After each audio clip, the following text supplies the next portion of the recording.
La liste des 30 pour le Ballon d'Or 2024 avec une première depuis plus de 20 ans et aussi quelques grands noms oubliés. On débriefe tout ça dans un instant. Vinicius Junior qui prend très cher en Espagne, lâché y compris par l'un de ses coéquipiers du Real Madrid, et peut-être une très bonne nouvelle à venir pour Neymar. On prend des nouvelles du Brésilien. Abonne-toi, le journal du foot, ça commence maintenant.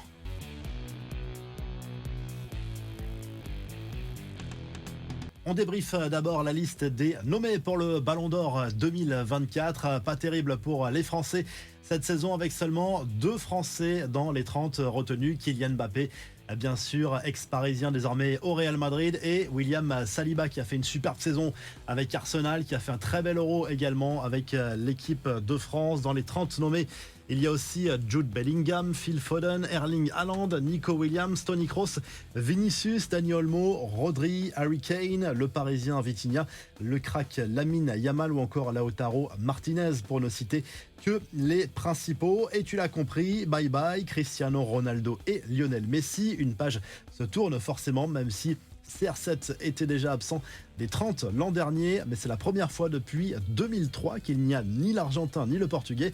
D'ailleurs, la liste des absents fait également débat. Par exemple, le Brésilien Rodrigo du Real, l'Égyptien Mohamed Salah de Liverpool, le Belge Kevin De Bruyne de Manchester City. On peut citer aussi Modric, Van Dijk, Leao ou encore Lewandowski. Ça laisse de sacrés noms sur le carreau.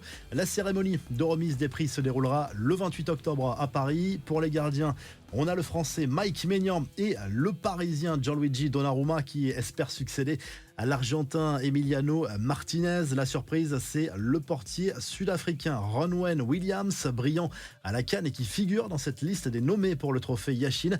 Autre récompense attendue, le trophée Copa qui récompense le meilleur joueur de la saison âgé de moins de 21 ans. 2 Français en course, Mathys Tel du Bayern Munich et Warren Zaïre-Emery du PSG. Mais là, on voit mal comment la récompense pourrait échapper à l'Espagnol Lamine Yamal. Les dernières infos sur le PSG, on prend des nouvelles des blessés. Lucas Hernandez touché lors de la demi-finale aller de la Ligue des Champions contre Dortmund la saison dernière. Travail dur pour se remettre de sa rupture du ligament croisé. Il est au Qatar pour profiter d'installations au top actuellement. Son retour sur les terrains est prévu en fin d'année dans le meilleur des cas ou début 2025. Autre joueur à l'infirmerie, Gonzalo Ramos a donné de ses nouvelles. Il s'était blessé lors du premier match de la saison au Havre en Ligue 1. L'attaquant parisien assure qu'il se sent bien malgré ce premier coup dur dans sa carrière. Lui aussi profite des installations au Qatar. Son retour est attendu en fin d'année.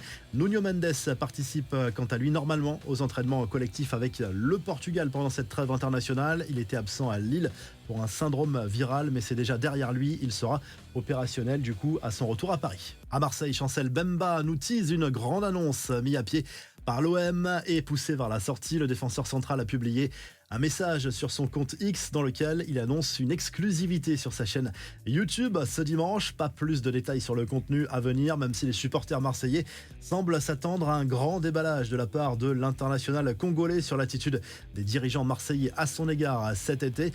Azzedine Ounahi, lui, n'en veut pas spécialement à l'OM. On en parlait hier, il va tenter de rebondir en Grèce sous les couleurs du Panathinaikos. Et dans un entretien accordé au site de sa nouvelle équipe, le milieu de terrain marocain fait même son mea culpa sur son expérience dans la cité phocéenne.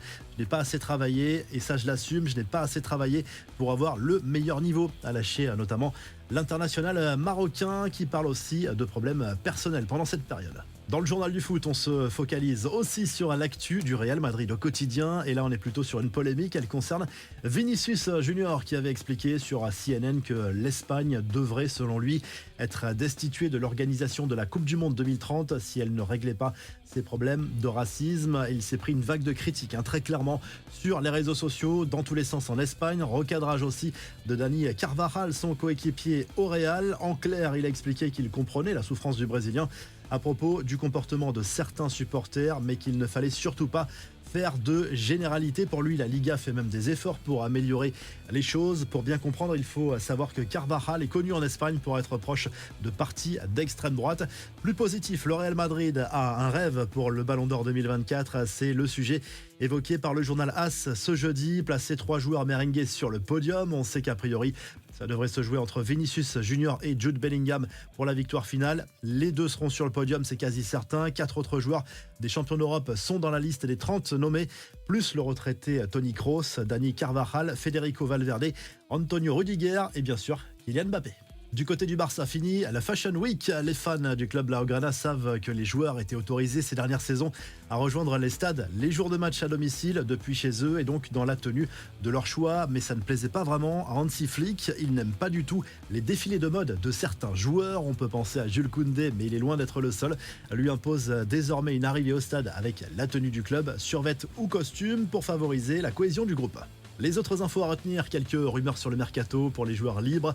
Une piste surprenante pour Memphis Depay envoyé potentiellement aux Corinthians après la fin de son aventure à l'Atlético Madrid. Ça sent bon d'après les médias brésiliens et l'ancien lyonnais n'a pas vraiment le choix s'il veut jouer. Autre joueur libre, Anthony Martial, pourrait finalement prendre la direction de la Grèce où l'AEK Athènes voudrait faire de lui le joueur le mieux payé de son histoire selon le Sun. Enfin, Adrien Rabiot est toujours à la recherche d'un club. Lui aussi, il pourrait se diriger vers Al Nasser qui lui proposerait pas moins de 20 millions d'euros de salaire annuel, beaucoup plus que ce qu'il avait à la Juve par exemple. Reste à savoir si le volet sportif ou le volet financier prime dans l'esprit de l'ancien parisien. À Riyad, il pourrait retrouver notamment Cristiano Ronaldo. On te laisse avec des images de Neymar qui a retouché le ballon. Il avait été gravement blessé en octobre avec la Seleção. Son retour est prévu a priori à l'automne avec Al Hilal qui reste prudent avec sa star. Abonne-toi, le journal du foot revient très vite.